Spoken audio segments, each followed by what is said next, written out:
সাম্প্রতিক কয়েকদিনের একটি খবর নিয়ে দেশ জুড়ে আলোচনা শুরু হয়েছে। দাবি করা হচ্ছে চীন নাকি অরুণাচল প্রদেশের বেশ কয়েকটি গুরুত্বপূর্ণ এলাকা দখল করে নিয়েছে। কিন্তু এই দাবির পক্ষে সরকারিভাবে কি বলা হয়েছে, চলুন বিস্তারিত তথ্যের ভিডিওতে আজকে আলোচনা করব। নমস্কার, আপনারা দেখছেন এন বাংলা সংবাদ। প্রথমেই জানা দরকার, অরুণাচল প্রদেশের আপনার সুবর্ণ সিরিজ জেলার সীমান্ত এলাকার নাফ ওয়েলফেয়ার সোসাইটি নামে একটি স্থানীয় সংগঠন অভিযোগ করেছে যে গত কয়েক বছর ধরে চীন তাদের ঐতিহ্যবাহী চারা অঞ্চল, শিকার ও কৃষি জমির কিছু অংশে প্রবেশ করেছে চীনা বাহিনী। সংগঠনটি এও দাবি করেছে যে সীমান্তের কাছে কয়েকটি স্থানে সেতু, ক্যাম্প তৈরি করেছে চীনা বাহিনী। এই অভিযোগ প্রকাশ্যে আসবার পরই বিষয়টি নিয়ে দেশ জুড়ে চাঞ্চল্য ছড়িয়ে পড়ে।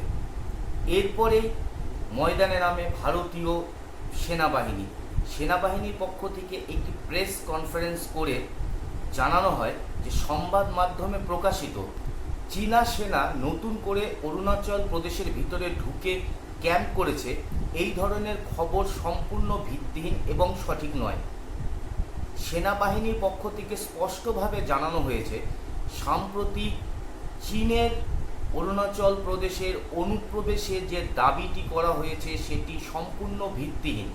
ওদিকে কেন্দ্রীয় সরকারের মন্ত্রী কিরণ রিজিজু, যিনি অরুণাচল প্রদেশেরই নেতা, তিনি বলেন যে দুই দেশের মধ্যে সীমান্ত পুরোপুরি নির্ধারিত না হওয়ায় মাঝে মাঝেই উভয় পক্ষের টহলদারি অবস্থান নিয়েও মতপার্থক্য তৈরি হয়। তবে এখানে প্রশ্ন দাঁড়ায়, চীন কেন বারবার অরুণাচল প্রদেশ নিয়ে দাবি করে? চীন বহু বছর ধরেই অরুণাচল প্রদেশকে তাদের তথাকথিত সাউথ তিব্বতের অংশ বলেই দাবি করেন।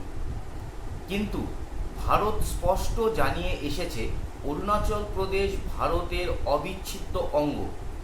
চীনের এই দাবি সম্পূর্ণ অগ্রহণযোগ্য। এই অবস্থান ভারত সরকার বহুবার পুনরাবৃত্ত করেছে। তাহলে এই মুহূর্তে এই খবর নিয়ে নিশ্চিতভাবে কি বলা যায়?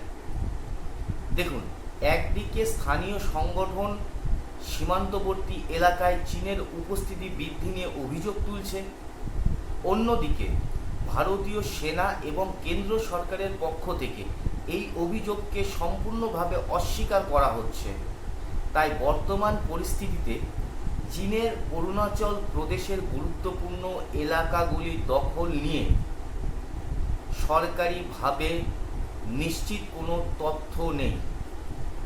তবে এই বিষয়ে আমরা একটা জিনিসই বলতে পারি, যে সীমান্তের নজরদারি পরিস্থিতি চলছে, তার উপর নজর রয়েছে সরকারের, এবং ভবিষ্যতে সরকার বা সেনাবাহিনীর পক্ষ থেকে যদি কোনো তথ্য প্রকাশ করা হয় তাহলে আসল পরিস্থিতি কি রয়েছে সেটি আরও পরিষ্কার হবে।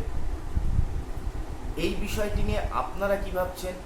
সরকার যে দাবি করছে এবং স্থানীয় গ্রামবাসী যারা রয়েছে তারা যে দাবি করছে, সেই দাবিটি সত্যতাটা কতটা, এই বিষয়টি নিয়ে অবশ্যই আপনারা কমেন্ট বক্সে লিখে জানাবেন।